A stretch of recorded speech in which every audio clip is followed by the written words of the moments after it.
Good afternoon, Denver. How's everybody doing? Good? All right. Before I get started, I just want to note that if you're interested in the topic of this presentation, socialism, and who isn't interested in socialism these days, right? Please join the Heartland Institute. They're hosting a presentation on socialism. We're going to go into lots of detail on some of the stuff I'm just going to touch upon here. It's in room 505 at 3:30 p.m., room 505. All right, so here's something that most Americans never thought just a few decades ago that they would be talking about today. Socialism is on the rise in America. A 2019 Harry Stevens Axios poll found 61% of Americans, 61%, 18 to 24 years old, say they favor socialism. Gallup found in 2018 that about half of all Americans 18 to 29 say they favor socialism. That was more than the number of Americans who said that they favored capitalism. These figures shouldn't just worry you or concern you or make you feel a little anxious about our future. They should terrify you. More than 167 million people have been murdered, exiled, or imprisoned by socialist and communist parties in just the past 100 years. Now let's just stop for a minute and think about that. It's easy to throw out this number, 167 million people. What does that even really mean? About 72,000 Americans died in 2017 from drug overdoses. That includes from opioids. We hear about the opioid crisis all the time on the news. Almost every single day we hear about it. At that rate, which is historically high, it would take 2,000 years to match the death toll, the destruction, the chaos caused by socialism and communism. Many of us remember September 11th, the tragedy of September 11th. It would take 56,000 terrorist attacks the size of September 11th to inflict the damage caused by socialism and communism in the past 100 years. 56,000 September 11ths. Now, if a socialist were here right now, and I seriously doubt there are any socialists here right now in this room lurking about, but you never know, I guess. The socialists would probably say, look, this is all just wild fear-mongering. That we're not that kind of socialists. We're not authoritarians. We're not jackboot-wearing stormtroopers or anything like that. That's not who we are. We're democratic socialists. We support democracy, and democracy is always good, right? Democracy is never bad. Actually, no, that's not true. History tells us that democracy is not always good. Just ask African Americans living in the 1800s in the South whether they thought democracy worked for them. In 1814, John Adams, who understood why democracy is not the best approach, wrote, "Remember, democracy never lasts long. It soon wastes, exhausts, and murders itself. There never was a democracy yet that did not commit suicide. It is in vain to say that democracy is less vain, less proud, less selfish, less ambitious, or less avaricious than aristocracy or monarchy. Those passions are the same in all men under all simple forms of government, and when unchecked, produce the same effects of fraud, violence, and cruelty." So the Founding Fathers understood that this kind of national democracy demanded by socialists today is extremely dangerous, which is precisely why they enshrined in state constitutions and in the federal constitution inalienable rights, protections for us as individuals. And I think that's something that we often miss. So often, people like myself, when we talk about socialism, we talk about the dangers of socialism, we like to talk about economics, right? We talk about GDP growth, unemployment rates. We talk about debt and inflation. We talk about people starving in Venezuela so that they kill zoo animals. That's the sort of thing we like to talk about. But what doesn't get nearly enough attention is that even if socialism worked the way Comrade Bernie Sanders and Alexandria Ocasio-Cortez said that it would, even if it worked and created these perfect little utopian societies, it would still be extremely immoral. Because in socialism, even well-functioning socialism, which, by the way, doesn't exist anywhere in the world, one of the most, you never have real religious freedom or freedom of conscience. Never. It's never happened. Minorities are always subjected to the will of the ruling class.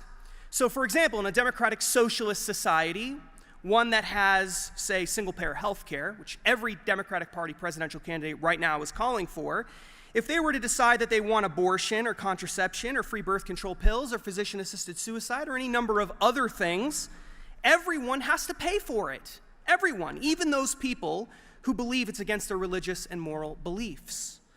Socialists often say they care about individual rights. They say that they love freedom of speech. They love freedom of religion. They would do anything to protect it. They tell us this all the time. Let me be really clear. They're lying to you. They don't care about these things. They say that they do, but they don't. And to illustrate my point, let's read a quote from the Constitution. It says, "Citizens are guaranteed freedom of conscience. That is, the right to profess or to not profess any religion and to conduct religious worship. Incitement of hostility or hatred on religious grounds is prohibited." Now, if that language sounds a little foreign to you, that's because it's not from our Constitution. It's from the Soviet Union's Constitution. Oh, wait a minute.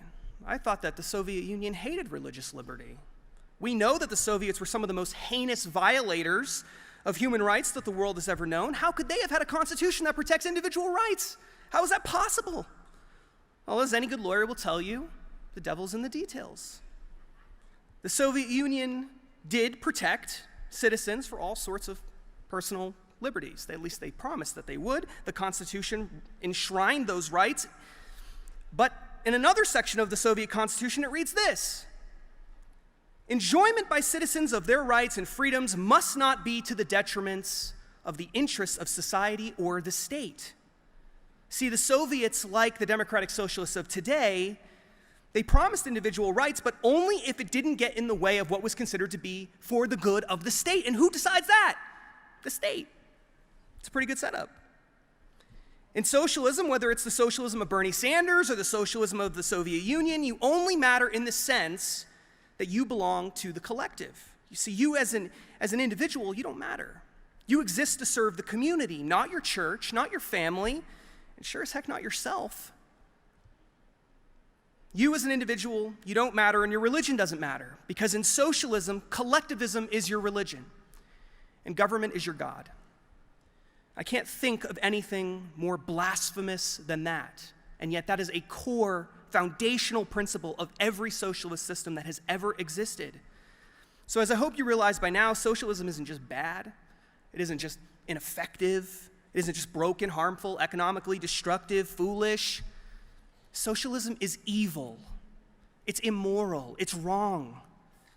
Now, I'd love to think that people like me can run around the country giving speeches about socialism, and everyone's just gonna say, hey, you know what? Maybe we shouldn't go down this road. I don't know if we should be like Venezuela and the Soviet Union, but if experience has taught me anything, it's this. That's not how things work. If we're going to win this war against socialism, it's going to be won by people like you. It's going to be won at dinner tables, in car rides, and on family vacations. It's going to be one with passionate conversations around water coolers at work. It's going to be one with late night conversations, discussions between parents and their children. That's where this is going to be won. To beat socialism, we all need to join together in this fight. Each one of us needs to become an evangelist, tirelessly preaching the gospel of liberty. That is our only hope. If we do that, we have a chance to save our country. If we fail, then we will lose everything that generations of Americans before us have worked so hard to protect and defend.